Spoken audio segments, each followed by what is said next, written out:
Hi everyone, welcome back to the channel where we help you recruit and coach top performing salespeople using the CTS Sales Profile. Today I want to interpret something that one of our consultants recently noticed, a pattern that you might have seen too. They asked, why do so many candidates seem to either have high ego drive or high compassion, but rarely both?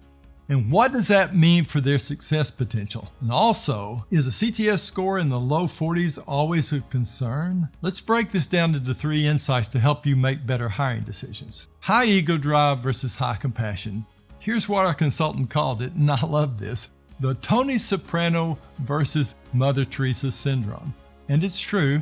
You often see sales candidates with either high ego drive, that's high scores and deadline motivation, assertiveness, recognition drive, and independent spirit, or high empathy traits, which shows up as high compassion, high belief in others, and low analytical, but rarely do you find both in the same person. A high ego drive, low compassion candidate is assertive, driven, and thrives on recognition. They're fast-moving, persuasive, and goal-focused, but may struggle to slow down, listen, or empathize. They'll do well in one-call closes or transactional sales, but might fall short in more relationship-driven environments. On the flip side, a high compassion, low ego drive candidate is warm, people-focused, and often great at connecting and listening, but they may lack the internal push to move the sale forward. They might avoid confrontation, resist pressure, or fail to ask for the decision, especially in high-paced or high-rejection sales roles. So yes, it's rare to find someone who combines both high drive and high empathy, but when you do, they're worth their weight in gold. Is it imperative to have both? That depends on the role. If you're hiring for a short cycle, high urgency sell, think 1 or 2 calls, lots of rejection, and a quota to hit. You'll want someone with a strong ego drive. They need to push through friction and close the deal.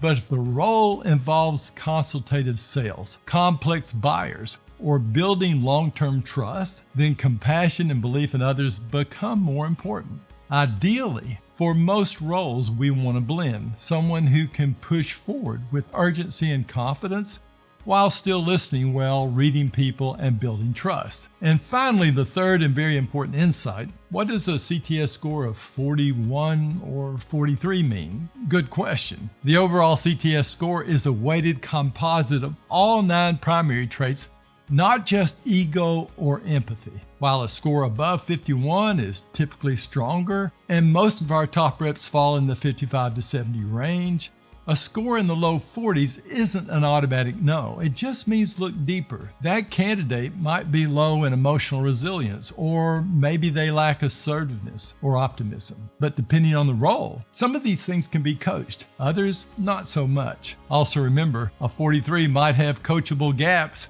but a 61 could hide emotional volatility or poor rejection recovery. It's not just about the number, it's about what's underneath it. Bottom line, our consultant picked up on one of the central tensions in sales hiring: the need for both fire and empathy. And that's what the CTS Sales Profile is built to reveal. Who has that rare blend? Who can be coached into it? And who will struggle no matter what? If you want help interpreting any CTS reports, or working through specific candidates, reach out. Our team is happy to dig in with you. Thanks for watching. If this was helpful, give it a like, subscribe for more, and I'll see you in the next one.